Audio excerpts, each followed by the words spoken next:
Assalamualaikum warahmatullahi wabarakatuh. Hai, perkenalkan nama saya Mazida Marhama Umi Suro, biasa dipanggil Mazida, dari kelas 11 MIPA 1. Di sini saya akan mempresentasikan tugas sejarah Indonesia, yakni antara kolonialisme dan imperialisme. Pada kesempatan kali ini, saya akan menjelaskan perburuan mutiara dari timur dan perebutan hegemoni. Sebelum kita memasuki subbab perburuan mutiara dari timur dan perebutan hegemoni, alangkah lebih baiknya kita mengetahui perbedaan kolonialisme dan imperialisme. Dari segi pengertian, kolonialisme adalah berfokus pada penguasaan suatu wilayah dengan sumber daya alam tertentu untuk dibawa ke negeri asal penjajah. Sedangkan imperialisme berfokus dalam penguasaan politik dan pemerintahan negara lain untuk memiliki pengaruh terhadap negara tersebut. Ini merupakan peta penjelajahan samudra, yaitu rute penjelajahan Belanda, Spanyol, Inggris, dan Portugis. Perburuan mutiara dari timur dan perebutan hegemoni. Untuk poin pertama yaitu A. Motivasi, nafsu, dan kejayaan Eropa. Aktivitas penjelajahan samudra dalam rangka untuk menemukan dunia baru yang tidak terlepas dari keinginannya untuk bertahan hidup, memenuhi kepuasan, dan kejayaan dalam kehidupan di dunia. Peristiwa kedatangan bangsa Eropa ke Indonesia yang ikut meningkatkan kehidupan global yang dilatar belakangi peristiwa jauh dari Indonesia, misalnya peristiwa jatuhnya Konstantinopel di kawasan Laut Tengah pada tahun 1453. Untuk poin B, yaitu petualangan, penjelajahan, dan perebutan hegemoni. Setelah jatuhnya Konstantinopel 1453 ke tangan Turki Utsmani, akses bangsa Eropa untuk mendapatkan rempah-rempah di kawasan Laut Tengah menjadi tertutup. Portugis dan Spanyol dikatakan menjadi pelopor petualangan, pelayaran, dan penjelajahan samudra untuk menemukan dunia timur. Tujuan kedatangan mereka ke timur tidak hanya untuk mencari keuntungan, melainkan ada tujuan lain yang lebih luas, seperti sebagai berikut, yaitu gold, memburu kekayaan dan keuntungan. 2. Glory, memburu kejayaan, superioritas, dan kekuasaan. Yang ketiga, gospel, yaitu menjalankan tugas suci untuk menyebarkan agama. Kedatangan bangsa barat di dunia timur pada abad ke-15 merupakan periode baru bagi kehidupan bangsa barat. Abad ini berkaitan dengan perkembangan iptek dan semangat menemukan dunia baru yang diaplikasikan dengan melakukan penjelajahan samudra untuk menemukan daerah-daerah baru di dunia timur. Bangsa barat mengenal dunia timur sebagai penghasil rempah-rempah yang mereka butuhkan. Oleh karena itu, bangsa barat berlomba-lomba mengembangkan iptek, terutama di bidang pelayaran. Berikut petualangan, pelayaran, dan penjelajahan samudra. Yang pertama Portugis, kedua Spanyol, ketiga Belanda, dan yang terakhir Inggris. Yang pertama, Portugis. Berita keberhasilan Columbus menemukan daerah baru yang membuat penasaran daerah Portugis. Raja Manuel I, Raja Portugis tersebut, kemudian memanggil salah satu pelaut terbaik yang bernama Vasco da Gama untuk melakukan ekspedisi menjelajahi samudra untuk mencari tanah Hindia yang merupakan daerah penghasil rempah-rempah. Vasco da Gama mencari jalur lain agar lebih cepat sampai di tanah Hindia. Sebelum Vasco da Gama mendapatkan perintah dari Raja Manuel I, sudah ada pelaut Portugis yang bernama Bartolomeus Dias melakukan pelayaran mencari daerah timur dengan menelusuri pantai barat Afrika di tahun 1488. Karena serangan ombak yang besar, terpaksa Bartolomeus Dias mendarat di suatu ujung selatan benua Afrika. Kemudian tempat tersebut dinamakan Tanjung Harapan.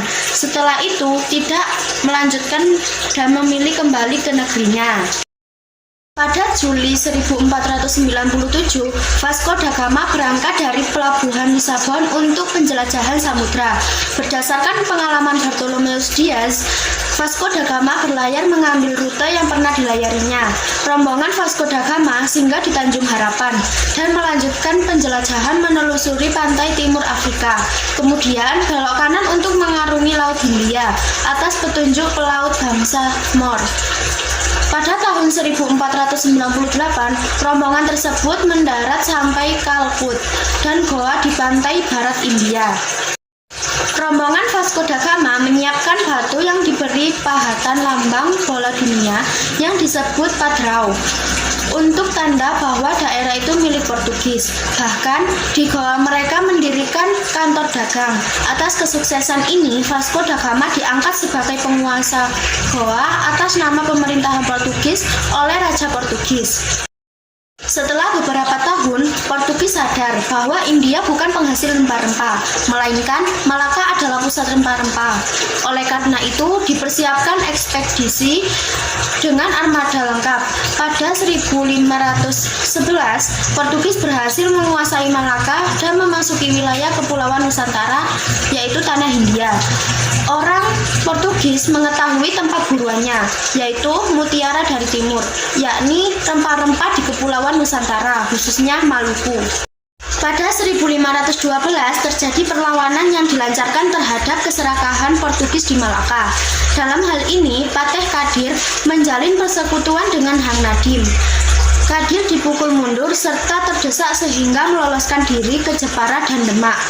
Tahun 1513, Demak berkekuatan 100 perahu dan ribuan prajurit melancarkan serangan ke Malaka. Namun, Demak dan pasukan Kadir belum mampu. Portugis menjadi semakin kuat dan memperluas monopolinya hingga ke Indonesia. Yang kedua, Spanyol. Orang Spanyol dan Portugis dikatakan sebagai pelopor pelayaran dan penjelajahan samudra untuk mencari daerah baru penghasil rempah-rempah. Bangsa Spanyol dan Portugis kebanyakan memeluk agama Katolik. Untuk menjaga kerukunan, Paus Julius II bermusyawarah mengadakan perjanjian pembagian wilayah yang diadakan di Tordesillas. Pada tanggal 7 Juni 1494, Spanyol berisi wilayah luar Eropa dibagi dua, dengan garis median 1550 km. Sebelah barat Tanjung Verde, sebelah timur dimiliki Portugis, sedangkan barat dimiliki Spanyol. Orang-orang Spanyol diprakarsai Christopher Columbus merencanakan penjelajahan. Sebelum berangkat, Columbus menghadap Ratu Isabella untuk mendapat dukungan dan fasilitas. Ratu Isabella mengizinkan dan menyediakan 3 kapal dan perlengkapannya, serta menyediakan hadiah apabila misi berhasil. Pada 3 Agustus 1492, Columbus berangkat dari pelabuhan. Pada tanggal 6 Agustus 1492, rombongan sampai di Kepulauan Kanari sebelah barat Afrika dan mengarungi laut yang dikenal ganas, yaitu Samudra Atlantik. Salah satu kapal rusak. Para anggota hampir putus asa. Setelah kurang lebih 1 bulan berlayar, tanggal 12 Oktober 1492, Columbus berhasil mendarat di pantai, yaitu Kepulauan Bahama, dan kembali berlayar mendarat di Haiti. Tahun 1493, Columbus kembali ke Spanyol. Ekspedisi yang dipimpin Magellan atau Magalhaes pun berangkat dan disertai seorang kapten, Jan Sebastian Elcano. Setelah sekitar 3 bulan, pada akhirnya Maret 1521, Magellan mendarat di Pulau Guam, dan pada April 1521 sampai di Kepulauan Masava yang dikenal sebagai Filipina. Menurut pendapat Menzies, perwira laut Inggris menegaskan bahwa armada Cina yang dipimpin Panglima Zheng He tahun 1421 berhasil mengelilingi dunia pertama kali dengan berpedoman peta-peta kuno yang dibuat para kartografer Cina dan beberapa peta yang dibuat Fra Mauro, orang Itali, dan dibuat Piri Reis, orang Turki. Yang ketiga, Belanda. datang ke Nusantara pada tahun 1596. Belanda masih menjadi vasal Spanyol pada abad kelima. Upaya melepaskan diri dari Spanyol dikenal dengan Revolusi 80 tahun, dimulai tahun 1566.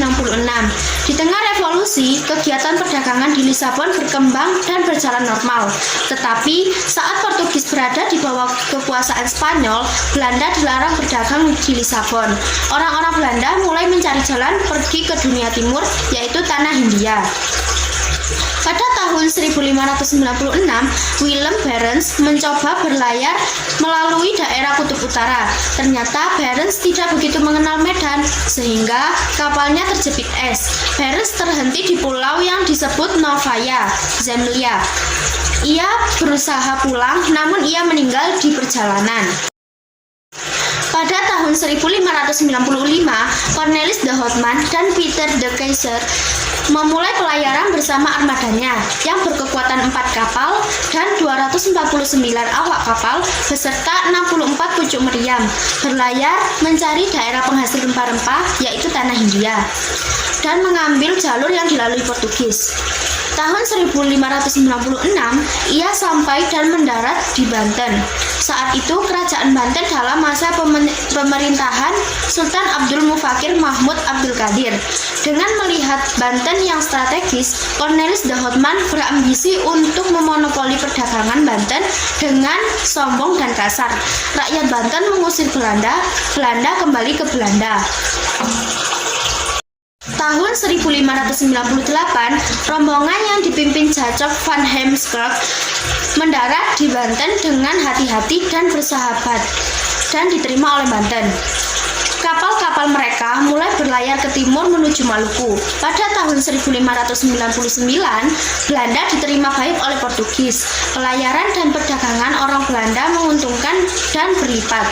Dengan demikian, banyak kapal dagang yang juga berlayar di Maluku. Yang keempat, Inggris. Kedatangan Portugis mendorong perdagangan rempah-rempah semakin meluas antara timur Indonesia, yaitu Maluku, dengan Eropa semakin berkembang menjadi pusat perdagangan. Inggris memperoleh rempah-rempah secara bebas dan murah di Lisabon, kemudian diperdagangkan di Eropa Barat dan Utara. Tapi, karena Inggris terlibat konflik dengan Portugis dan Spanyol, maka Inggris pun mulai tidak bebas mendapat rempah-rempah di Lisabon. Untuk mencari daerah penghasil rempah-rempah ke dunia timur, Inggris pertama kali sampai ke India tahun 1498 dengan mengikuti Portugis di bawah pimpinan Vasco da Gama. Dibuatnya kongsi dagang yang bernama East India Company atau EIC tahun 1600 untuk memperkuat daya saing para pedagang. Tahun 1579, Inggris pertama kali sampai di Indonesia yang dipimpin Francis Drake dan Thomas Cavendish. Tahun 1604, membentuk beberapa kantor dagang di Ambon, Makassar, Jepara, dan Jayakarta.